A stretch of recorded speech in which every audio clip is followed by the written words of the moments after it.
Isn't it considered a war crime to threaten a medical worker?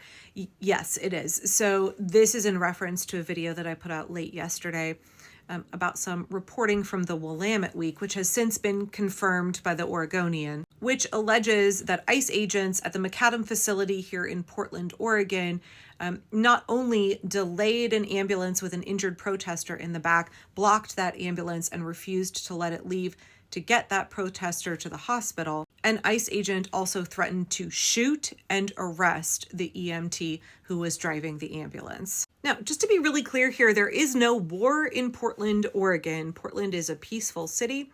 It's business as usual around here, except at the ICE facility, where the only thing that is happening is that Portlanders are expressing their constitutional right to protest the government and the illegal and oppressive actions of the Trump regime and ICE. And ICE is instigating violence. ICE is committing violence against those protesters. We have sworn testimony in court from Portland police that ICE is the one who is inciting. The only war in Portland is the war that ICE has brought with it. The only violence in Portland is the violence that ICE is conducting. Donald Trump and ICE are manufacturing a crisis here in Portland. Our mayor, our congresswomen, our city council, our senators, our governor, our police chief, Chief Day, have all said there is nothing going on here that requires the intervention of the National Guard. And in fact, our Attorney General, Dan Rayfield, in the lawsuit that was filed on behalf of Oregonians to block the use of federal troops in our city and in our state, made it very clear that in the months preceding what is happening right now, there were a maximum of 30 protesters at the ICE facility on Macadam. Now, you may have heard Donald Trump falsely claim that there are fires around the city. Nope, nobody can figure out where he is basing that claim. Not even footage from 2020 at the BLM protests in Portland down by the Apple store would back up that claim. In fact, I find it very concerning that the President of the United States is claiming that things are happening in Portland, Oregon that appear to be entirely a fantasy from his own head. Are these his own addled delusions? Who is feeding him these lies, or where is he coming up with these claims that are just like so easily fact-checked to be complete and total bullshit? Thousands of Portlanders, including myself, have been trying to document what the city actually looks like, what's going on here.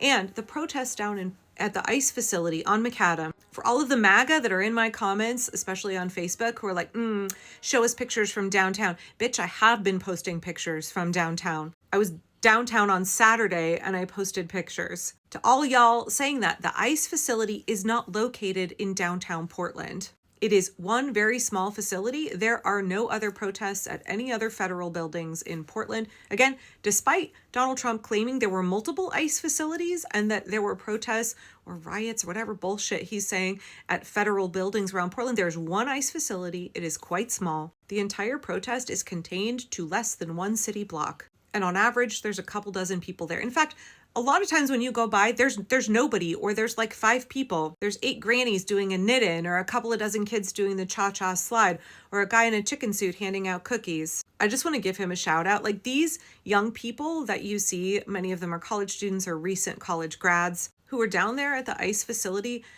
They are using really savvy tactics. They know what they're doing. They're also really good people who care very much about immigrants in Oregon, who care very much about stopping the brutality of ICE. They are making tremendous sacrifices right now, and they're also making really wise decisions. I'm just like, I'm so proud. I'm so proud of them. Unfortunately, what's happening to those young people down there is that ICE is consistently violating their rights. ICE is consistently brutalizing them. K2 News has a live feed. They have a 24-hour live stream of the Portland ICE facility. And if you go to their YouTube, you can find it broken down into chunks that are between 40 minutes and 4 hours long. And you can watch for yourself what it looks like down there. There are also protesters and reporters, lots of independent journalists who are trying to document what's happening down there. And there's just instance after instance of ICE injuring protesters, ICE instigating with protesters, people who are standing, exercising their rights, and ICE is instigating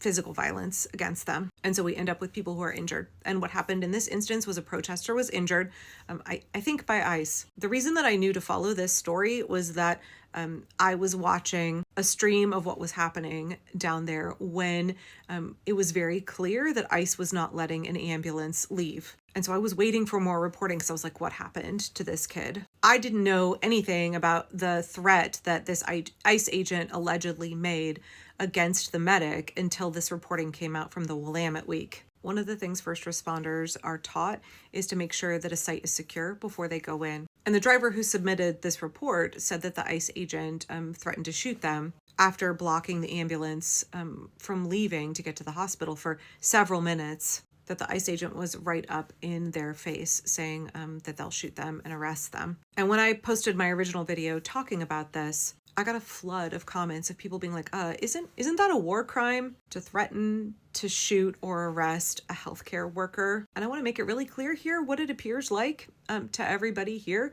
is that Donald Trump and ICE are attempting to declare war on a peaceful American city. They are attempting to turn an American city into a military target. They are attempting to manufacture a war here. So while there is no war declared, yeah, let's go ahead and talk about war crimes. Stephen Miller made some comment that he would give ICE complete immunity, or he would make sure that they were pardoned for anything that they're doing now. That's why they feel completely empowered to act above and outside the law. That's why they feel free to violate your rights, to brutalize protesters, to do clearly illegal things over and over again, because they think that they're like Teflon. They think that nothing is going to stick. They think that they will be able to get away with anything they are doing. Now, they're also completely untrained. They don't know the law, they have no intention of upholding the law, and they know fuck all about safety. So according to the Geneva Convention, again, I realized that doesn't technically apply here, whatever. Let's still talk about it because we're talking about concepts, right? There shall be no obstacle to humanitarian activities. You mean like 50 to 60 ICE agents blocking an ambulance with an injured protester and refusing to let the ambulance driver get that injured protester to the hospital? The Geneva Convention also says that all wounded shall be respected and protected in all circumstances. Doesn't sound like that was happening at the ICE facility on October 5th.